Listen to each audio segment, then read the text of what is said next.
In a world that runs on binaries, that exists on creating categories for people to fit into, what happens when you fall somewhere in the middle? I've lived this question as a mixed-race person, and know that it's sometimes a fight to be recognized on the outside the way I feel within. Some folks experience this tension with regard to their gender identity, and for others, their sexuality. According to a 2023 Gallup poll, bisexual adults make up the largest share of the LGBTQ+ population. Bisexual folks exist in the gray areas of the sexuality spectrum. But even though evidence suggests they have strength in numbers, many bi people struggle with misconceptions, invalidation, and biphobia. Understanding the term bisexual requires history, context, and conversation, and raises an interesting question. When is a label necessary to help us thrive, and when does it limit us? This is Embodied. I'm Anita Rao.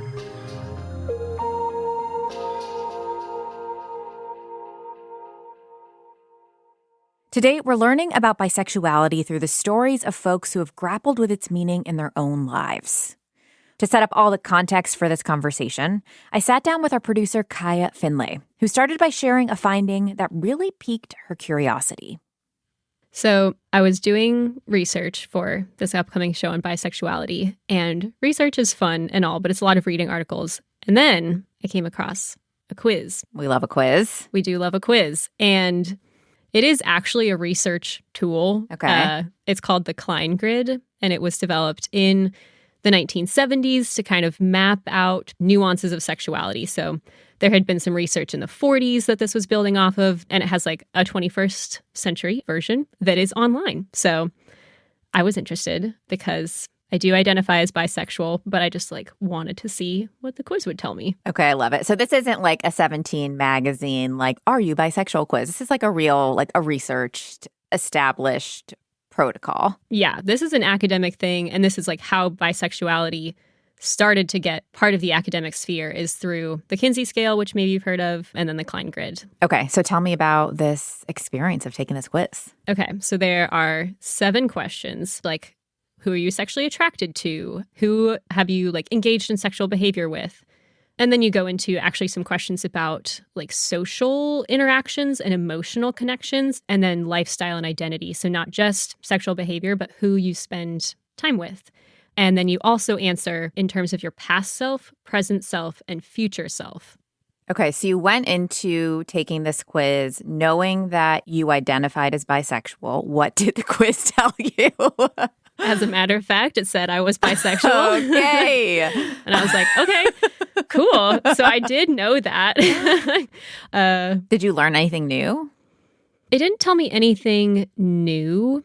And I will say that the grid has a big drawback in that it only asks you to talk about your relationships with people of a different sex or the same sex. So it's not taking into account gender identity or non-binariness at all. But I do feel like I was curious why I was so interested in taking the quiz. And I think it's because I have felt doubt about how my bisexuality has changed over time, and if maybe now that I'm in a monogamous partnership with a man, does that affect my identity?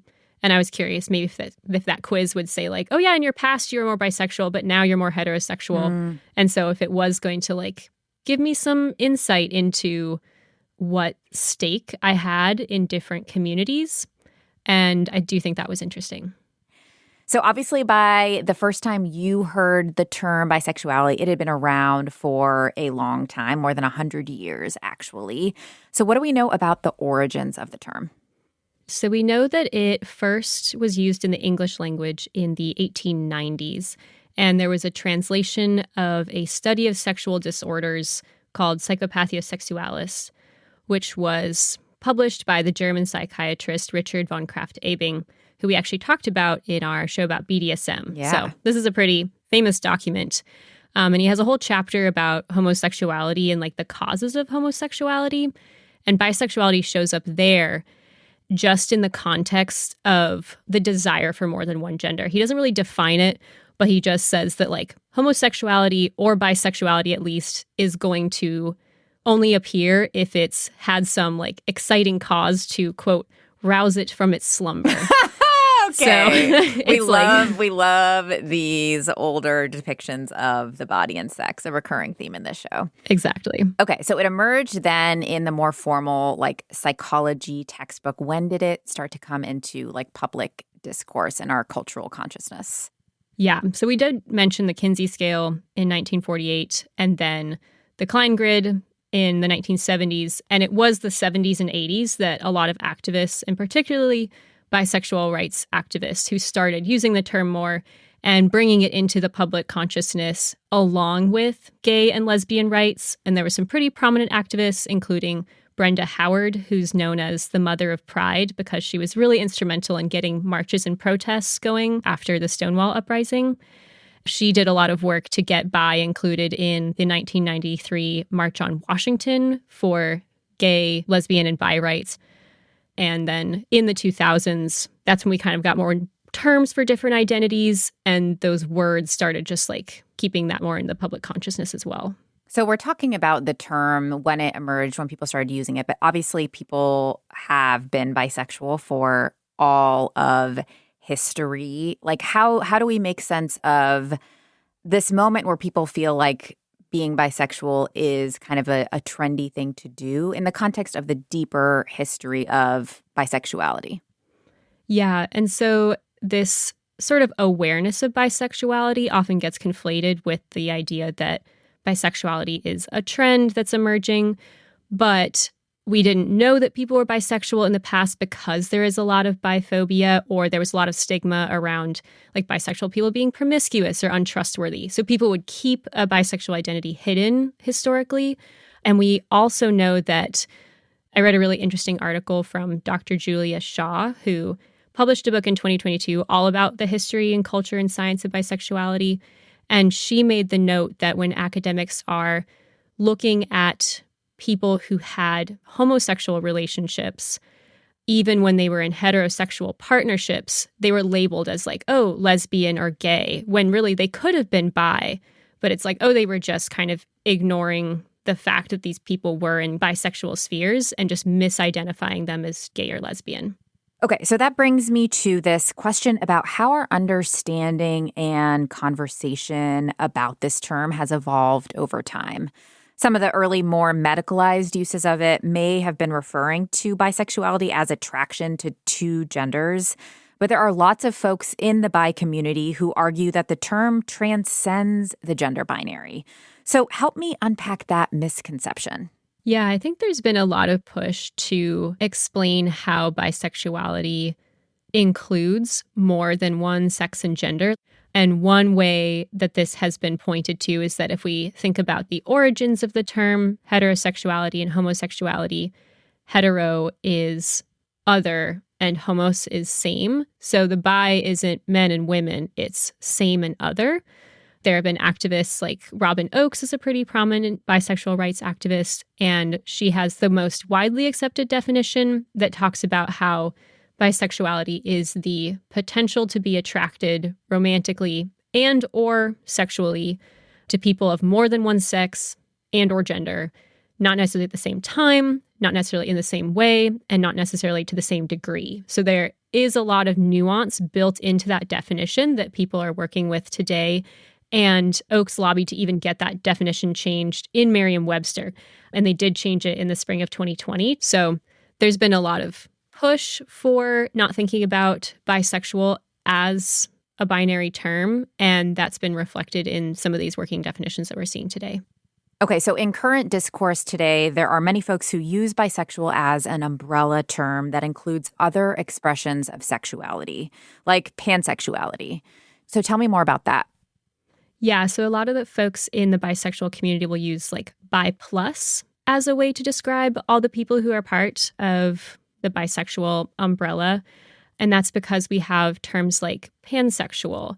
And because bisexual is defined as attraction or relation to one or more genders, that has given a lot of opportunity for a lot of different kind of identities to arise in that umbrella. So like pansexual is attraction regardless of gender. And so if you identify as bisexual, you might be just attracted to like men and non-binary people. But if you're pansexual, it doesn't matter. Like gender doesn't matter at all. So we've gone on this long journey, and to bring it full circle, I'm curious about when and why and how you first kind of claimed the term for yourself.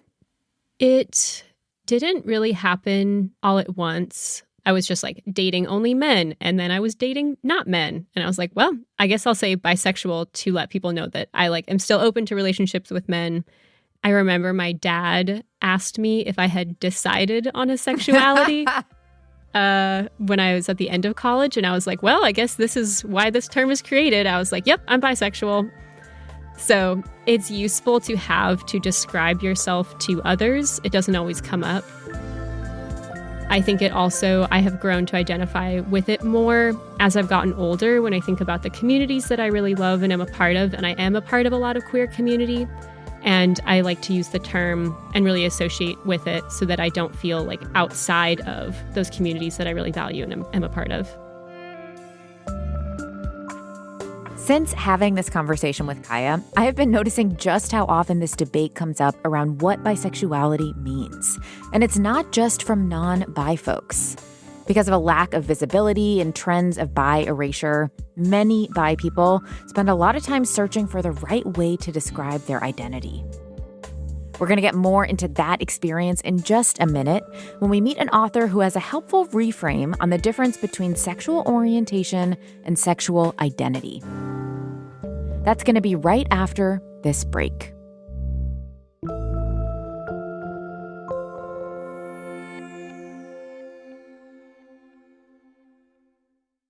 Hi, I'm Kaya Findlay, and I'm the lead producer for Embodied. As a journalist, I believe in the power of storytelling and the importance of highlighting narratives that celebrate our community and inspire meaningful conversations. At WUNC, we do all those things, but our stories are only possible through your support. Make a contribution to WUNC now so that we can continue to bring you the content you can't find anywhere else. Give as generously as you can at WUNC.org. And thank you. This is Embodied. I'm Anita Rao.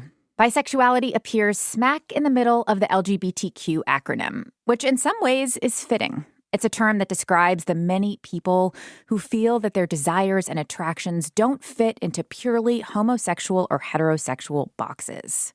The lived experience of that identity is what gets more complicated.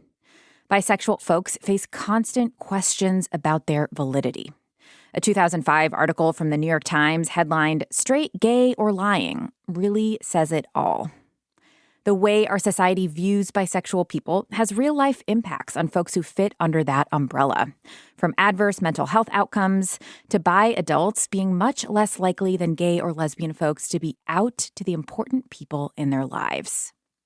To challenge these expectations about what bisexuality is and should be, I'd like to introduce someone who's done a lot of research and reflection into the forces that shape how bi folks show up in the world. J.R. Yusuf is an actor and the author of Dear Bi Men, a Black man's perspective on power, consent, breaking down binaries, and combating erasure. J.R., welcome to Embodied. Hi, thank you for having me.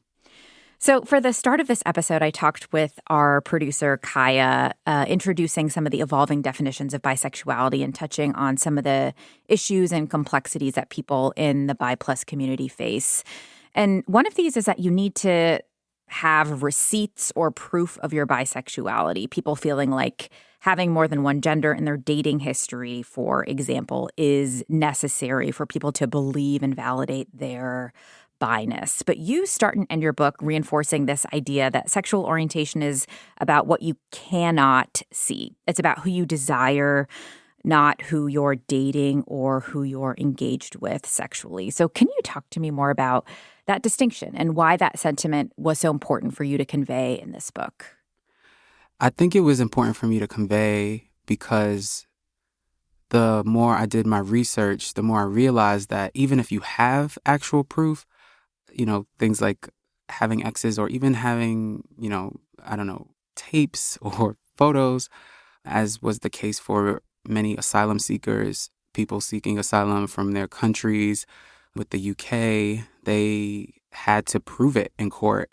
And even with pictures, even with testimonies from people that they've been with and things like that, it still was not enough. It was not enough for a judge to grant asylum seekers refuge and safety from their countries. And so I think realizing that and then combining that with some of my own experiences, I realized for some people, there's never going to be enough proof. They don't want to believe it. They don't want to accept it. Their current sort of mindsets, their current, there's a word, paradigms. That's kind of a big word. Yeah. But basically the patterns that their minds take, it doesn't allow for bisexuality, pansexuality, fluidity in terms of sexuality. And so I realized like me trying to prove it is a losing battle. And so I think for me, I started to just kind of go inward and try to get to really what I'm talking about when I say that I'm bi, which is really about desire. That's like as simple and as close to reality as I can really get. It's about desire, which is something that you can't see. I'd love to hear a bit about your relationship with the term and how it's evolved over your life. You illustrate in the book that you knew what this was at age 10. You knew about the desires that you felt, but it took you a long time to get comfortable using it and really expressing your sexuality that way. How did your relationship with the term evolve over your lifetime? Yeah, so 10 is when I first learned about the word, and I was like, oh yeah, that's me. I had desires for other people my age, and that was across genders. And by the age of 10, people were already using, different words to describe me, usually gay, and they meant that in a derogatory way, not just in a neutral way. So I think by the age of 10, I was like trying to like not figure out, but like trying to be like, well, there's another word for that feels a lot closer to what it actually is for me. And so let's use this word. And it's like, no, we're not going to use that word. We're going to use the word that we want to use for you. So I think that word has always been important to me because it described aspects of my own internal world. And even though I found that word at a pretty early age, it took a long time for me to get comfortable with it because of misconceptions about what that word means. I think a lot of people think it means that you are attracted to men and women at the same amount or frequency, intensity, whatever. And that's not true. So yeah, I think it took me longer to get comfortable using it because so many of the people around me were so oppositional toward me, and they also misunderstood that the word doesn't mean like a 50-50 split. It doesn't mean what a lot of people think it has to mean. There's not like a litmus test, Yeah. Well, it's also interesting that you really illuminate in the book how perceptions of bisexuality are affected by gender presentation. And in the last few years, you've personally experienced a shift in how you're read by other people, from being perceived as more feminine to being perceived as more masculine. And you've noticed how that has shaped how your own relationship to bisexuality is and how other people view you. Can you talk a little bit about those ties between feminine and masculine and the experience of bisexuality? Yeah. So, as I said before, prior to the age of 10, people would understand me, read me, tell me I was gay. And that was because I was more feminine. And I would say over the last 10 years or so, that's changed a lot with me gaining muscle mass. So people see a muscular, dark-skinned, tall black man. And it's like if I do say that I'm bi, I feel like it has more weight and people are more likely to believe me the more they read me as masculine. Versus before, when I was read as feminine, it was unbelievable for people. What is some of the mythology that you have begun to interrogate that leads to these assumptions? Mm. So I think that some of the things that I get to in my book is essentially because we live in a patriarchal society. Masculinity is one of the things that is necessary for you to be legible, for people to even see you. It's through the lens of how masculine you are. And so because I appear more masculine, now I am not only legible or more legible, but there's some gravity to what I'm saying now. Whereas before, when I was read as more feminine, it's like, no, that's not true. What we say matters about you. Like what we think about you is what you are. Versus now that I have, I guess, access to some forms of social currency, some forms of social cachet, as I have more masculinity, now I get to define who I am a bit more. And this is not like absolute, so still they'll doubt, and I'm not trying to say that masculine bisexual men don't experience invalidation or people don't believe them, but I am making a distinction that when I was read as more feminine, I was almost never believed. And now that I'm read as more masculine, people are at least more open to hearing what I have to say. This erasure that you talk about and describe in your book is so layered, and it looks different whether you're interacting with people of different generations, with people of, different notions of what the term bisexuality means. And you share some examples in your book of where the kind of existence or legitimacy of bisexuality as an identity is questioned within the queer community in particular. Can you talk about when and why this erasure happens? I think that it's easier for people to place you in a distinct category of either you're in my in-group or you're outside of my in-group. And so I think that sexualities like bisexual, pansexual, fluid really automatically begin to challenge some of that when it comes to identity alone. And so I think it's been more helpful for me to form in-groups and out-groups around things like treatment. So you are in my in-group if you treat everybody with humanity, dignity, decency. And also you understand things like power differentials in society. And you're in my out group if you don't do those things versus sexuality and like who you're dating. You have to be dating someone of the same gender, you know? Yeah, you kind of make this point in the book where you say, like, visibility is important, but visibility is not enough because there needs to be this bigger revolution around in-groups and out-groups and how we relate to one another. Like, I know this is a big question, but like, what does that revolution against bi erasure look like beyond just being visible as a bi person? Yeah. So I love this question. So in the book, I talk about, like you said, visibility, representation not being enough, especially because in order to be represented, sometimes you have to buy in to a system, into a group that is oftentimes predicated on really negative things or things that are harmful to you.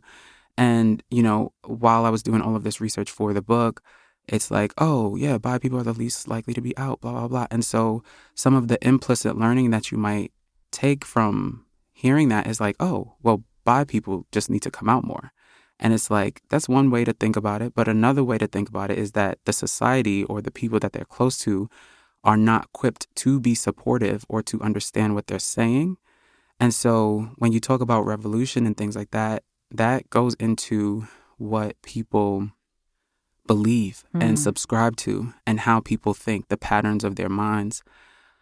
And I think that if we see representation or see coming out to important people in our lives as a goal, that means that as a society, people have to become more supportive of bi identities.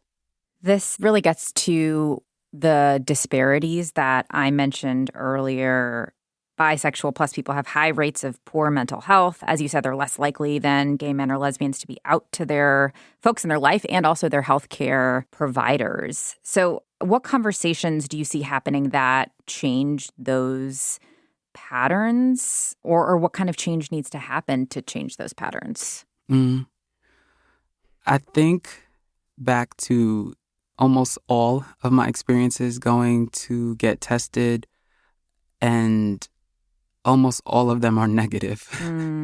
So like tested when I for STIs or STIs, Yeah. HIV, yes, exactly. And almost all of those are negative because of the practitioners and people, asking questions or taking blood, things like that.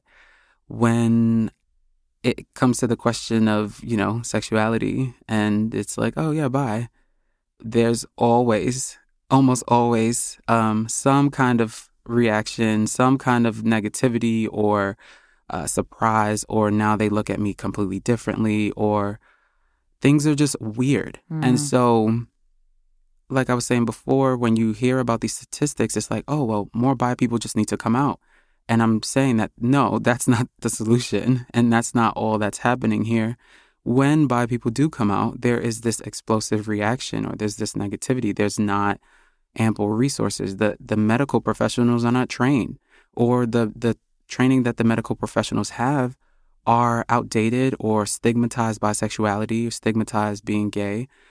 So yeah, like you're putting the onus on bi, pan, fluid people to be out when that doesn't make sense. If the society reacts poorly to you, then it makes sense not to be out. Right. It makes sense not to share certain things about who you are or how you experience the world. And I think it's also important for us to validate people who share their internal world with people who they want to share their internal world with or feel safe doing that with, versus, oh, people who are not out as bi, pan, fluid are the problem. There's such an important relationship that you point out about our internal world and our ability to connect to our desire. And you draw this connection between what you're saying to yourself, what your internal dialogue is, and your ability at any given time to know how you're feeling, know what feels good, know who you like. And I'd love for you to talk more about that relationship between kind of healthy introspection, healthy internal conversation, and when it shifts to a place that feels limiting and is keeping you from being in touch with what you like. Yeah, I think learning more about different types of therapy, so things like coherence therapy and internal family systems, those are like modalities in therapy that have been extremely helpful to me. They essentially talk about various parts of human psychology, brain, and internal world, and how sometimes those parts of yourself have differing opinions or differing needs. And so when I hear people talk about healthy introspection versus becoming your own internal critic, that's kind of what I'm thinking about these different parts that want different things.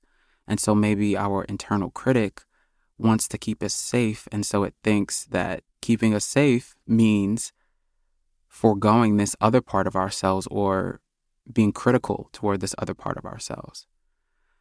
So I'm thinking about these therapy modalities and how for certain people in certain areas, living in certain communities, being connected to different people, it feels safer to be negative toward those parts of ourselves because our environment, the people around us, they feel negatively toward those parts of ourselves. Yeah. And so this is like a larger conversation. And, like I said before, it can be easy to then put the onus on the bisexual, pansexual, fluid individual, right? And it's like the onus belongs on to the society that makes the bisexual, pansexual, fluid individual feel bad about themselves. and who they just experience attraction to. I think that for me, it's been important for me to develop this sort of nurturing, curious part of myself that is interested in who I am outside of what I can produce in the world. Just curious and loving toward who I am, just appreciative and nurturing toward who I am internally. And I hope that anybody who reads the book kind of can take some of that away too. We're going to talk more about the role of labels and how they're continuing to evolve as we continue this conversation. But I'm curious at this moment in your life about the importance of the label bisexual for you. And do you imagine a time when you would want to let go of that label? I've never been asked this before. That's cool. Yeah, I don't know. I use bi and fluid kind of interchangeably. There was this one time somebody kind of asked me like if I was pansexual, and I was like, yeah, I mean, like, yeah, the word I choose is bi or fluid, but essentially kind of says very similar things. So I don't know. It is kind of important to me, but at the same time, I don't know. I guess I'm like, sometimes I'm also like, oh, I don't like labels. So it's in process. Yeah. I know that you are a student of Black feminism, and you think a lot about, or you really enjoy thinkers that are trying to teach you how to think, not what to think. So in that vein, I would love to ask you how you'd like people to start thinking about bisexuality in a new way. I think you can think about bisexuality as being about connection. It's people who are really interested in connecting with people in a variety of ways. I love that reflection from JR, that sexuality is at its core about connection. And it opens up lots of avenues for self-exploration. Your sexuality is not about your behavior. It's about how you feel, even when those feelings are unexpected. And it makes me wonder about how we're using a label like bi when it encompasses so many different kinds of experiences. Do we ever get to a point where we no longer need labels? Where, as JR puts it, we stop organizing ourselves into in and out groups based on sexuality? We're going to open that can of worms in just a moment after the break.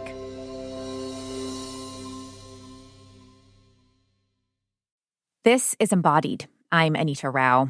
The term bisexual challenges us to think about the true meaning of a spectrum. Despite misconceptions you may have heard, it's not half straight and half gay. It's an identity of its own that describes love and attraction to multiple sexes and genders. Like any term, how it's used changes and evolves over time. And with bisexuality in particular, there is a tension. Now that it's a term that includes many variations under its umbrella, how much does it still resonate? Jasmine Aguilera is someone who has thought a lot about this push and pull of identity labels and where her own relationship with bisexuality fits within all of it. Jasmine is a senior audio producer and host for the Boston Globe. Hey, Jasmine, welcome to Embodied. Thank you for having me. So I want to start at the beginning of your journey with bisexuality to talk about this idea of when and where we need labels for our identities. You've described your early relationship with the term as feeling like you really had to fight for it. What was the nature of that fight? Well, the nature of that fight was both internal and external. I'll start internally with just a refusal to commit to any one thing. I like to think about it as I did as a child, where I couldn't decide if my favorite color was pink or purple or blue, and just taking a stand on one way or the other just felt like such a decision that you couldn't come back from, and that scared me. Externally, of course, I am bicultural myself. I grew up in a Mexican-American family and also in a very progressive town in California. Theoretically, homosexuality, bisexuality, any kind of queerness was not as taboo as it was in other parts of the country. But at home, it was. So navigating kind of those two realities at the same time was difficult. And in particular, coming out at 18 to my father, who had no problem with gayness or straightness, but had a problem with bisexuality in particular, was kind of a perfect symbol of what that struggle was for me in my own life, which is you could be one or the other, but you can't be both because that's greedy or that's selfish or that is confusing to me. Is that your dad's language that you're quoting there, or? Yeah. Okay. Yeah, for sure. I mean, there was probably some more choice languages. It was a chaotic conversation. It happened on Christmas. So, and now I want to be clear, I have a much better relationship with my father, and he has a much better relationship with the concept of bisexuality. But at the time, in 2008, it was, a very hostile, confusing, scary reckoning that I had to make externally, and something that forced me back in the closet for many years. When you did begin to embrace it and name it externally, how did you feel about claiming that identity in your dating life? Well, I didn't claim it. It was a secret. It was something that I only told to people I trusted, and even then with massive caveats, because I wasn't afraid of being viewed as gay. In fact, if I knew clearly that I was a lesbian, it would have been a much easier process because I came from a very progressive area, and there were a lot of gay women around, and it was easy to see that.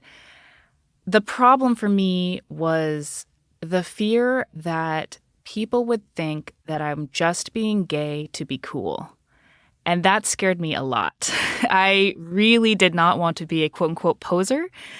And I was terrified of the idea that if I wasn't ready to let go of my attraction to men and also still have an attraction to women and any gender in between, that people would assume that I was doing so for the male gaze to be more attractive to men because I wasn't a masculine presenting woman. I was still, and still am now, a feminine presenting woman.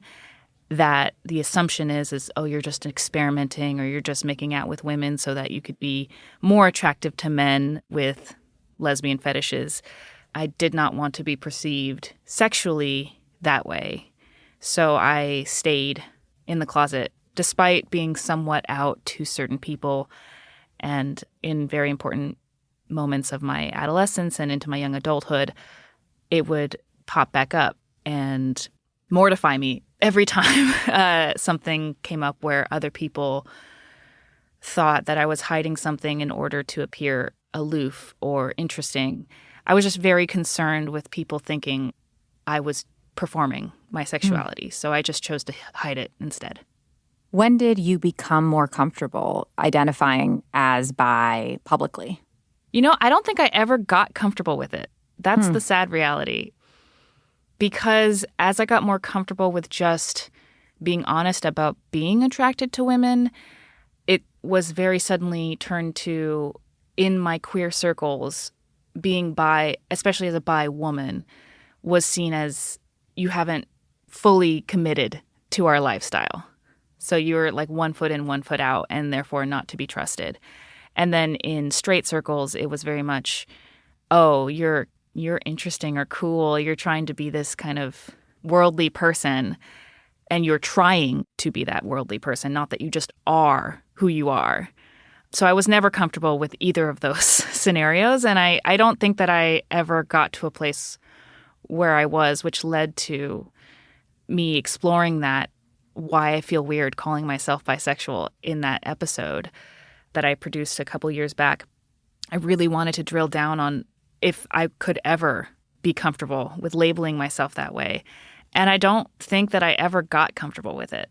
Sadly. Yeah, you're referring to an episode of the Cut podcast that you used to co-host called Why Do I Feel Weird Calling Myself Bisexual?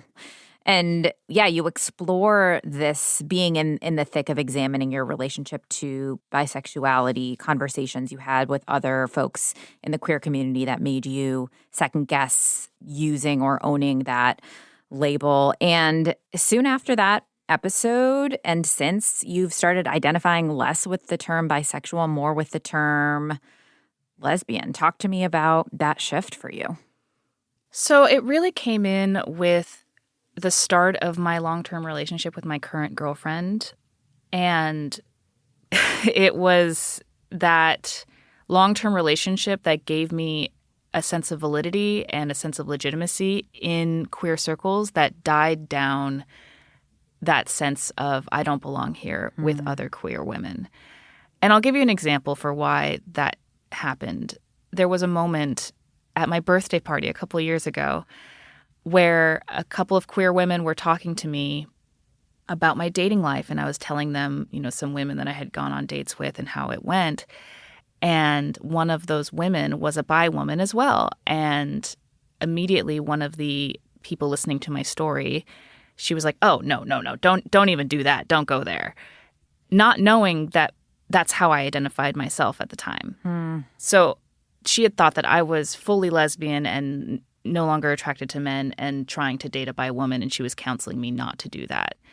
And knowing that that was the perception, even in my own queer circle, scared me because I did not want to be perceived as somebody who was playing games. So starting that relationship a few months later with my now girlfriend, I was able to point to, I am gay. I'm not just lying about it. I've been dating the same person for years. And that gave me a sense of confidence to say, you can't doubt me there. And in that process, identifying more with lesbian just made that shorthand easier for me. And also because of fluidity that I think a majority of people experience at some time or another in their life, whether it reflects around sexuality or gender identity or just cultural identity, any kind of identity that isn't easy to categorize one way or the other. It's fluid and ever-changing. The idea that I now identify as a lesbian is a lighthouse for me. It's a landmark that I can post up to that gives me a sense of stability when I've felt so at sea for so long. This really reminds me of a clarification between sexual orientation and sexual identity that JR talks about in his book, which is that sexual orientation is something nobody can see or know, and sexual identity is a label that feels most freeing in the moment. As you're saying, like claiming the label lesbian is what makes you feel free and seen and able to kind of live into this relationship. Does that distinction land for you? And do you feel like bisexuality as the orientation versus lesbian as the label, is that a distinction that makes sense for you? Absolutely. Actually, hearing him say that felt very illuminating for me just 10 minutes ago. Yeah. I felt that distinction makes a lot of sense because if I were to say a label, I would say lesbian at this very moment in time. It's what makes sense for me. I really don't see myself ever dating or being attracted to another man for a while, but the possibility is there. And knowing that the actual orientation, my actual attraction, my actual desires are so fluid, that distinction actually makes me feel more at ease with this weirdness that I feel where if I had to kaboom those two things together, I would say I'm on the fence between bisexuality and lesbian. And I'm sticking to lesbian because it's just clearer for other people to understand. And I don't have to walk them through my dating history to make that stick. I love that distinction lands for you. And I want to take you into another part of this conversation, which is how generational differences influence how we think about and talk about labels. We mentioned that Cut podcast episode, Why Do I Feel Weird Calling Myself Bisexual? And in that conversation, you talked with a teenager named Frances who you met through your coworker, and you talked with her about terminology and labels and how important coming out is for folks of her generation, I guess Gen Z. And I want to play a clip of Frances and have you reflect on that. So here is Frances. I don't think I personally fit into any of the labels that I know of. Like, that's something about our generation where it doesn't really matter what label you are, but you can just, like, I usually just use the word queer, like, just broader. because I don't really have to know who I am attracted to. I just need to like know that they're a person. I don't really know how to describe it, but labels don't really matter at the moment in our time. Okay. So my first impression was like, wait. So labels don't matter is something that I feel like for millennials and Gen Xers is maybe not exactly where people feel in the moment, but I'm curious about this. Like, what do you think about this generational difference in whether or not labels matter at all? Well, I think it's an interesting generational change, specifically with Gen Z and Alpha, is there is a trend to disrespect labels, for lack of a better term. It's a lot more prominent when speaking about gender identity. If you've seen some TikTok trends that say, my gender is, and then something nonsensical comes out, like my gender is cat, my gender is something else. Yeah, I've seen those. There's a kind of joke about that. Yeah. And I feel like there is kind of a absurdist take that the generations below me are taking with sexuality. And so it makes total sense why Frances had that take. For me and perhaps older people, labels actually had a lot of power and did affect our lives. That did force me in the closet for 12 years. It did terrify me for a long time. That did have a shortcut to identity. Whereas I hope now the label has lost some of its effect on a life, that it can be something that is played with and manipulated to fit whoever is using the label. As we would talk about hair color, you know, if you have dishwater blonde hair, you can say I'm a light brunette or a dark blonde or make up some adjective, and it's non-consequential. It doesn't matter, really. Nobody cares in the same way anymore, which is great. It's interesting because there is an underlying question about existence. We were talking a lot about bi erasure earlier, and there is a famous bisexual rights activist, Robin Oakes, who said in an interview, some people question why we need labels at all, but there are still people who don't even know that we exist. So the value and the need for a label to assert your existence versus when does a label kind of lose its weight when it no longer has a negative charge, it gets really complicated really quickly, I feel like. Yeah. And in fact, labels in general and their power, it's really a push and pull because labels and names are identifying markers. And so if your identity is something that you're struggling with, labels are going to be a huge force in your life. If you're very confident and very at home with who you are already, labels don't mean anything because you already know who you are. So it's kind of, you know, guns don't kill people, people kill people scenario. It's a tool that you can use, and it could either be very harmful or completely inconsequential. The term bisexuality obviously illuminates that binary thinking is flawed, is limiting. We've talked about various ways that folks are pushing back against this. But I'd love to kind of close on how your experience with your sexuality has opened up ways of ridding other kinds of binary thinking in your life, if it has at all. Yeah, I think it has. I think back on all of the people that I've dated in my life who I cringe about now, and how other binary decisions I made because I felt like I had to fit in one way or another. It helps me kind of realize, in the words of a former editor, people contain multitudes, and those multitudes can be contradictory and still true at the same time.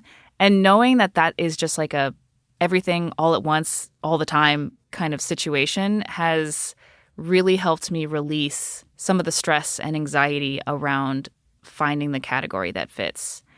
I don't need to do that work, and other people that need those categories, census data forms or what have you, just choose what feels right in the moment or what's the easiest path of resistance, and don't think about it too much, because we don't need to think about this too much if it doesn't matter to you. If it doesn't affect your life to think about it that much, don't. And that has been very freeing. I just don't have this conversation anymore because I'm so free from it. I don't need to anguish about it anymore.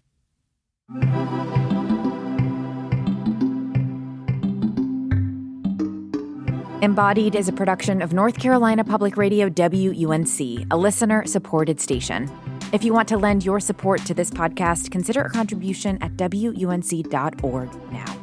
This episode was produced by Kaya Finlay and edited by Amanda Magnus. Nina Scott is our intern, and Jenny Lawson is our technical director. Quilla wrote our theme music. If you have thoughts after listening to this episode, we would love to hear them. Leave us a voice note in our virtual mailbox SpeakPipe. Write us a review, let us know why you listen, or text your favorite episode to a friend. Word of mouth recommendations are the best way to support our podcast.